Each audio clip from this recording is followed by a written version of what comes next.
Welcome to the DevReady podcast. Today I have Arjun with me. Thanks for joining me, Arjun. Hello. Thanks so much for having me, Anthony. Oh, it's Lovely to be here and looking forward to it. yeah, same here. It's a pleasure, and thanks for joining me. It's been a few cancellations here and there, but we finally got the time to have this conversation, so that's a good thing. Um, Indeed. I'll let you introduce yourself so I don't stuff anything Of up. course. So take it away. Of course. Thanks so much. Well, hi, my name is Arjun Agarwal. I wear multiple hats in the startup ecosystem. I'm the portfolio manager at KPMG High Growth Ventures. I'm also a founder of an impact investing fintech and sit on the board of a mental health care charity called the Iceberg Foundation, and the fintech is called Inaam. I've been across the grounds a while, if you'll say it, if I do say so myself, across three continents. So worked, born in India, raised in South Africa, and now settled in Melbourne, Australia, across multiple industries, focusing on impact, management consulting, investment banking, and now finally the startup ecosystem. I spend the majority of my time finding ways to support amazing founders by leveraging my own story, my own failures and successes to then support others in achieving the same goals and achieving whatever their goals might be for their businesses and for their life in general. So yeah, that's a She's quick background on myself. You've got a few different tangents there we can pull on. So you've gotten quite a Indeed. bit of traveling and settling down. Then there's sort of like Yeah, the corporate start, then moving to the yeah, startup, then with the yeah. charity, and then trying to give back effectively. So you've gone like Indeed. full circle. Yes. That is true. Very true indeed. And I think passion for impact really came from having grown up in South Africa. I was part of the born free generation as soon as the apartheid regime was abolished. And that's really where I spent the majority of my time, supporting underprivileged youths to not only empower themselves, but also those around them.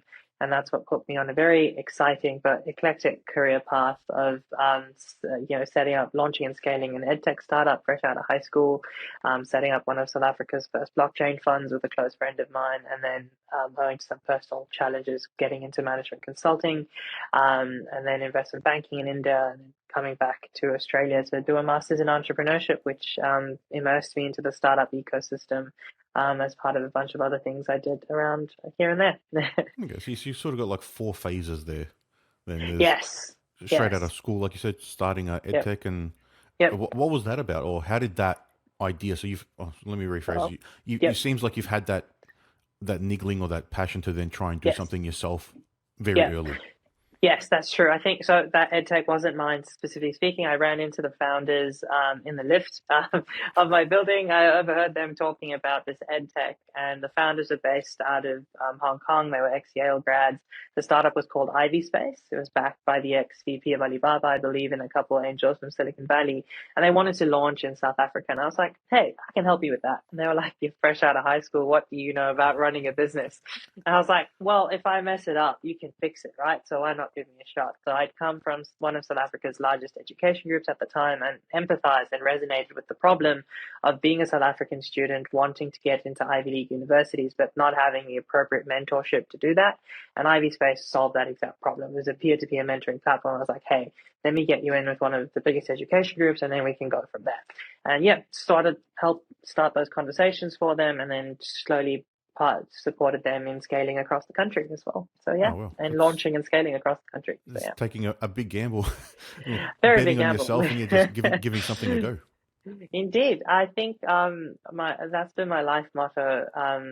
Profanity aside, you can edit this out if you need to, but I'm one of those guys that fuck around and find out has been my life motto.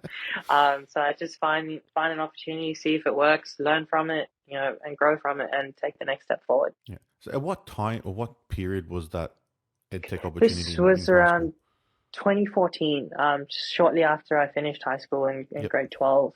And I think I spent a good year and a bit there. And by the end of that, a friend of mine and I caught the tech bug, and no one was really talking about blockchain in South Hmm. Africa at the time. So we were like, okay, cool.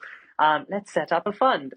So we set up using a credit card and my friend's wit and my risk taking appetite, a fund to conduct arbitrage and understand how blockchain actually worked, how things got registered on the ledger, buying and selling, doing arbitrage from South Africa, London, India, and Australia. Ended up quadrupling our investor money in 6 months, Oh which was well. mad. At which point the bank started reaching out to us, offering us insurmountable amounts of money, and we were like, "This is a batshit crazy idea and a god awful idea to give teenage boys that amount of money. Um, and so we took a step back. We're like, okay, let's observe the market. The tulip bulb phenomenon started happening. We're like, okay, let's see a bit more, learn a bit more, and then come back. Probably my worst decision in hindsight, given we were trading assets at about $150 a pop, Yep. and now $60,000 a pop. But I make peace with the fact that we acted in integrity and no one lost their money. So Yep. yeah. Oh, that's always something you can hang your hat on at the end of the day. Indeed, Yep. indeed. And yeah, I think I'm the bad brown child in my family. I'm not a doctor, I'm not a lawyer, I'm not an engineer, and I'm not an accountant.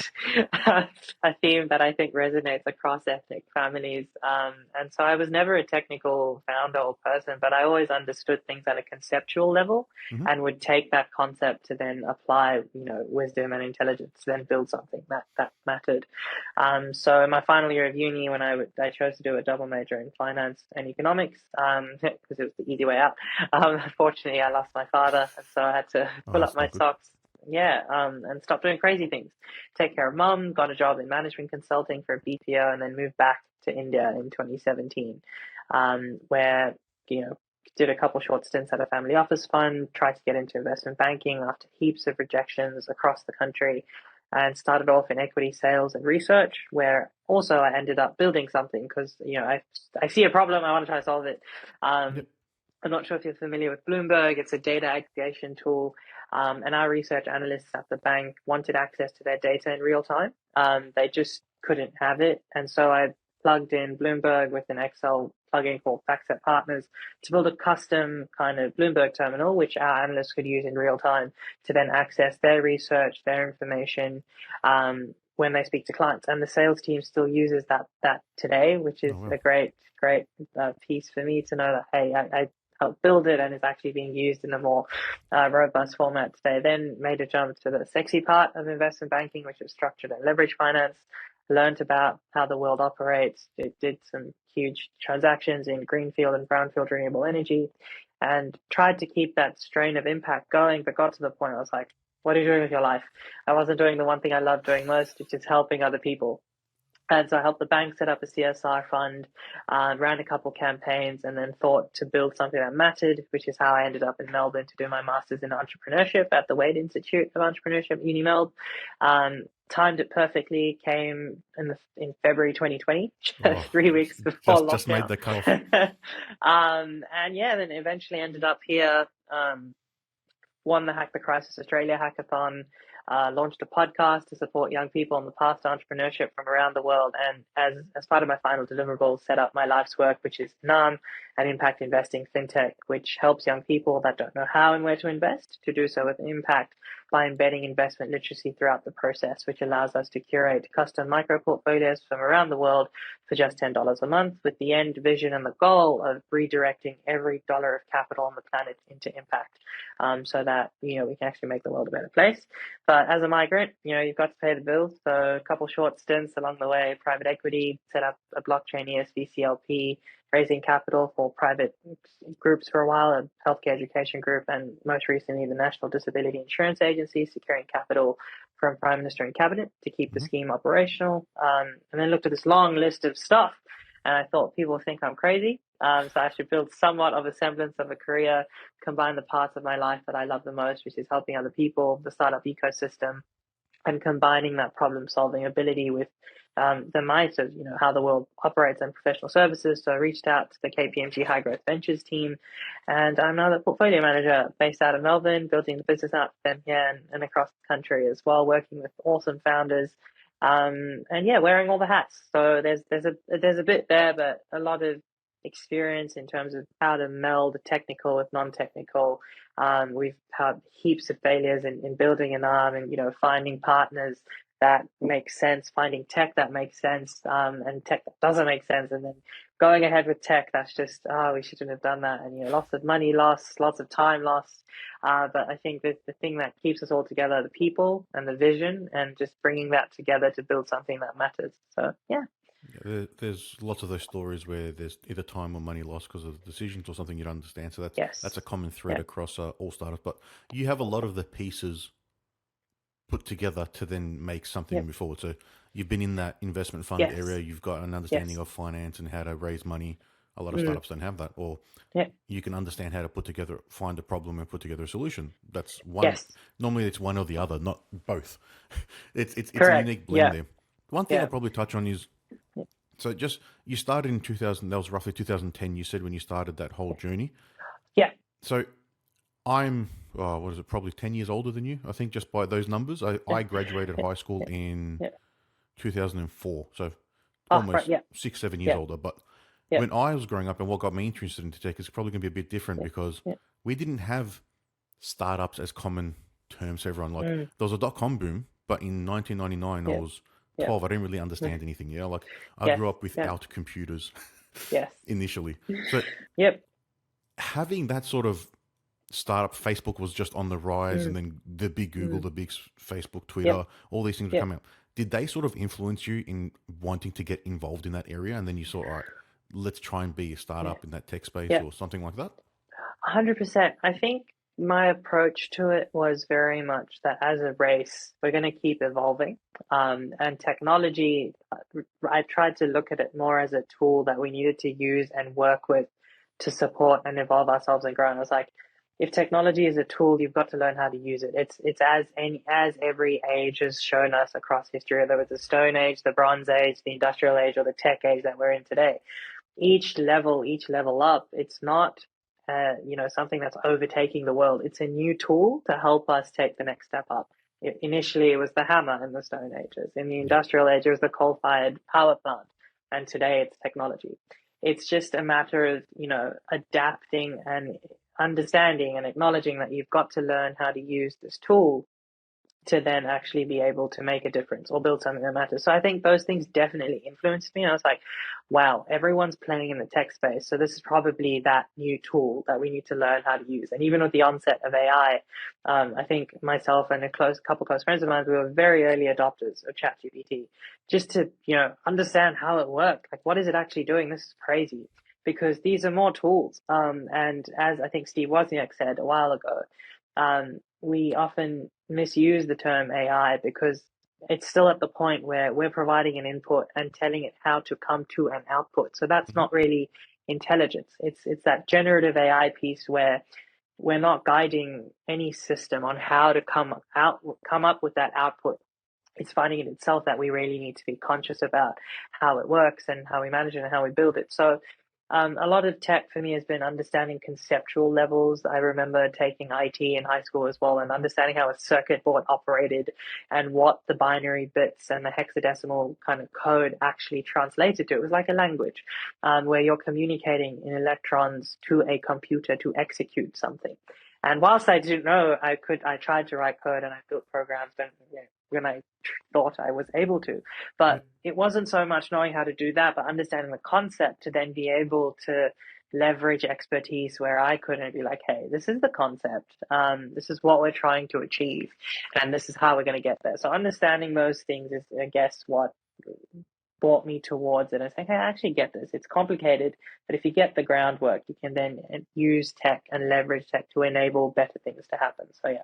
It's all about that foundation. If you can understand the core concepts, then you can build upon and grow. It just Yes. takes time. Correct. And Yeah.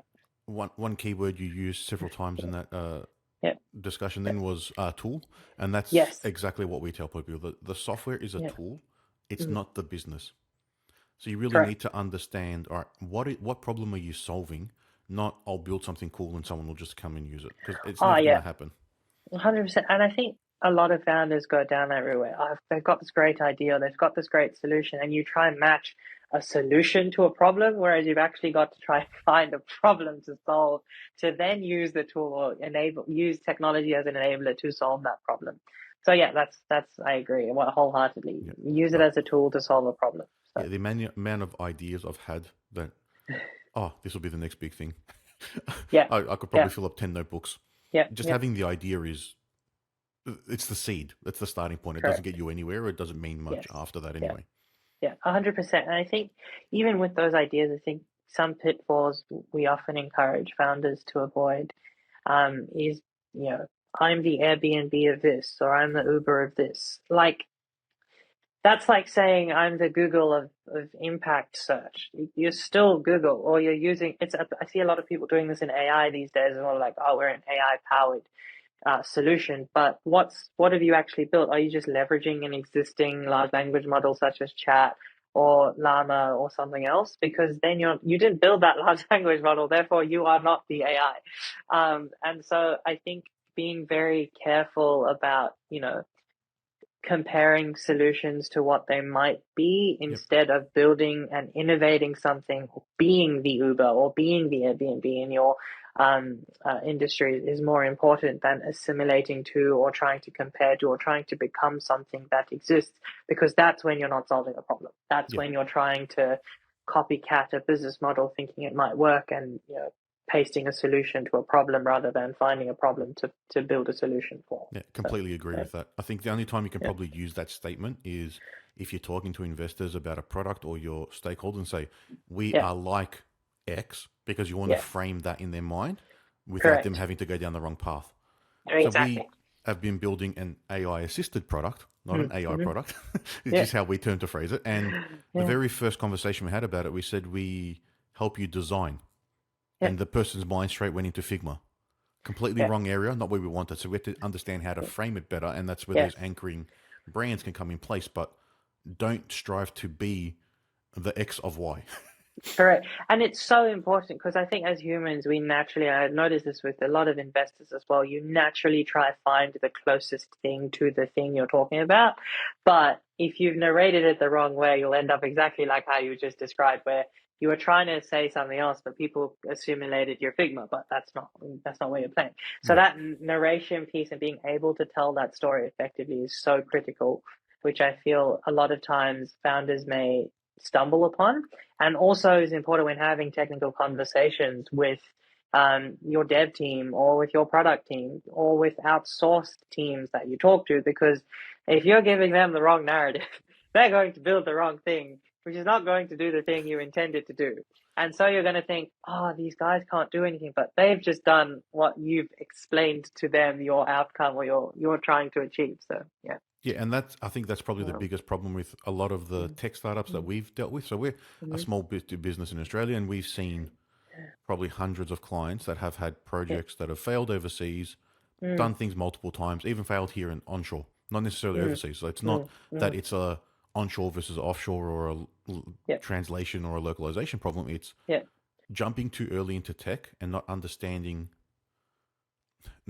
how to explain the problem, which you don't necessarily Yes. need to how to understand how to explain it to a developer. Like you shouldn't have to speak developer, as I say, Yes.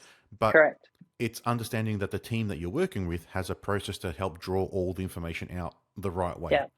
Yeah. Exactly. And I think knowing what you want to achieve is more important than how you achieve it, because tech is malleable, right? You can build, it's like bricks. You can build a house by putting bricks a certain way. Likewise, you can code something to do certain things a certain way.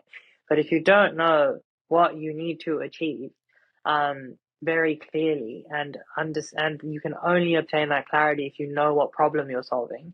You're never going to build a product that actually does the thing. You're going to build features, or you're going to build things that look cool that no one will want to use. Now, it's like the guy that um, built segways saying, I'm going to solve the problem of mobility without consulting anyone Yep. on what this thing's going to look like, how it's going to operate, and how you use it. And when it came out, we were like, what's that? I mean, Yeah, he built it it's in complete cool. silence. Yeah, didn't talk to stakeholders. Yeah, Very yeah, cagey and cautious about everything, which is exactly. I the mean, wrong way to go around doing it. correct. It's cool, but I don't see anyone other than safety staff and shopping malls using it, Yeah, or adventure sports people in off-road situations in a forest or something. So, yeah. yeah, and that comes down to that narrative again. You've got a narrative of what you expect to be Mm, delivered at the end of the day. yeah. You've got to be able to communicate that to your team, but you also need to be able to Yeah. communicate that with your stakeholders and get feedback and understand, Correct. is this the story you want to come along on with me Yeah. on? And Yeah. then that helps you get the buy-in and refinements come out of that. 100%. And also having that room to fail, because everything's not going to go to plan. So long as the main backbone goes to plan, well, that's okay. Everything else, you're going to iterate. There's going to be bugs. There's going to be things that people don't get. You're going to put an icon or a process somewhere. People are like, that doesn't make sense. Why is that? And you won't know that until you give it to people or until you build the thing or until you get it out. So I think the fail fast methodology is very important, especially when developing, but oh, the lights have gone off. But it also feeds into, industry, because in fintech, like, this is my personal experience, it's hard to apply this methodology because you sort of only get limited chances given that you're playing with people's money, especially in the wealth tech or impact investing space. So you've actually got to refine that a bit more before going to the market. And that takes more time. Then there's licensing and there's other compliance and regulatory things you need to abide by. So whilst this rule applies in general to traditional kind of software or tech enabled businesses, it may not apply to every industry. It's the same in medtech. You've got to have FDA approval, you've got to have other approvals in place, clinical trials. And so being mindful of where you're at and applying that methodology appropriately to test, to trial, to iterate, to fail is equally as important. Because sometimes you only do get one or two shots and then that's it. But knowing that you have to have that propensity or that scope to fail in your development journey is very important. So, and that fail fast is being agile very early on and pivoting to feedback and suggestions, because there's no point failing fast if you're not taking any lessons from each failure. Exactly. Like, if you're not going to change, you're just going to keep doing the wrong thing. It's not going to help anyone. You just keep banging your head against the wall. Yeah, not your stakeholders, not your customers, no one. So it's an interesting space because a lot of people just think we'll have an idea, we'll build it, get it out there, and it's done. But there's a lot of stuff involved, especially those who have never been in it. And then probably the media helps hype that up a bit. It's like, oh, it's overnight success, something happened. But you have no idea what happened for the past 5, 10, 3, whatever, how many years before that to actually get to that. Yeah, and we've had our fair share of contracts that we've entered into that didn't go to plan. Other people in our space who've entered similar contracts and had learnings that they imparted to us, be like, actually, this thing says it does this, but it doesn't actually do this. It does it in this way, and you're like, oh damn, that doesn't help anyone. And we just saved a lot of money, but we've also wasted money trying to figure out and find a way to make it work. And sometimes you are better off building things yourself, and sometimes you don't need to reinvent the wheel. I think for inaam, a lot of our proprietary IP was in and remains in how we educate people, how we empower people through the financial literacy component, which then enables them to make financial decisions. Now, there's two components there, which is the literacy piece is our IP. It's how we teach people, how we train people, and the modules we use to do that in the investment process. The execution piece, we're not reinventing the wheel. We don't need to become a brokerage house. We don't need to become a trustee or a custodian. Those systems exist. We're just enabling the infrastructure to make that happen through our platform. And so we had to take the conscious decision of, if we don't need to have all of those things, why don't we leverage tech that does? And then finding the right tech, which talks to our front end, middle end, and back end, and that's always been a challenge of, how do you find the right pieces of the puzzle? Have you found the right pieces of the puzzle? Do they connect? And then leveraging the pieces that you don't need to build. At some point when we reach scale, sure, we might build things ourselves because they don't work the way we want them to, and that's fine. But to get something out, if you can leverage something that exists, do it, like, quickly. So, I think that's the best case for a prototype, is try and use anything off the shelf. There's a lot of no-code tools which can do that for you as well these days, but you don't need to become an expert in understanding how to develop and put structures and logic together to be able to do that. There's people that can do that for you, but I think there's a place for each of those sort of tools for either off the shelf or a no-code thing versus custom. Custom is your business can't operate without it. Like, you have to change your processes to make something work that's off the shelf. And the way you operate, that's your IP, that's your like secret sauce. So you can't then go off the shelf and change what you're doing because that's what makes you stand out. So it makes sense. Exactly. Doing a prototype in Figma or some low-code tool, quick way to demo and test ideas if it can work. Sometimes you have to build something because it doesn't exist. But then in saying that, you have to be careful. Like, I can only imagine how many startups there are since ChatGPT was announced in that 2023. Was it? No, 2022, December. And then how many startups have fold every month when they release an update that is now a feature of ChatGPT? Yeah, exactly. And that's happened a lot in multiple industries, even in kind of in fintech. If you look at what Apple did with their credit card, I know it's no longer applicable with the buy now, pay later stuff, but they destroyed buy now, pay later with the flick of a button. And so it's, those instances and examples that hopefully tell founders to start solving problems again and not build. And there are those that play the game, which is, okay, we're going to build this thing, it's going to get acquired, or it's, whatever, and someone's going to buy the feature. But that's the money game. True founders, your true grit, old school, like we mentioned, the Googles, the Facebooks, the Microsoft, the Apples of the world, were solving problems. And those are now mature businesses that we all look up to. Whereas those that were features have been absorbed, don't exist, didn't solve a problem. No one talks about them, thinks about them anymore. And so founders should more increasingly look to be that instead of the quick win, quick out, kind of quick exit situation. Yeah, and in saying that, it's not saying don't think about an exit. You need to have that strategy in mind, because if you do get to a point, you want to be bought out unless you want to run it forever. Exactly. Yeah. So and you have to have that in mind, but it's not the sole reason for doing what you're doing. Correct. Yeah, I think The Founder's Dilemma by Noam Wasserman is one of the best books to get any founder through that. And also The Hard Thing About Hard Things. Like, that just tells you which kind of founder you want to be, what you want to build, and those things. Like, leveraging literature that exists as founders is so important to learn and to keep learning. Yeah, that journey never ends. There's always something new every day, new challenge, 100%. new learning. So yeah, exactly. You need to embrace I that. agree. So it's really it's understanding why you got into what you do, why you got into what you're doing. Why. Yeah, your why, and then the problem that you're actually trying to solve. Yes, and correct. The problem 100%. is not, I need more money. That's not a problem. No, not to make a startup.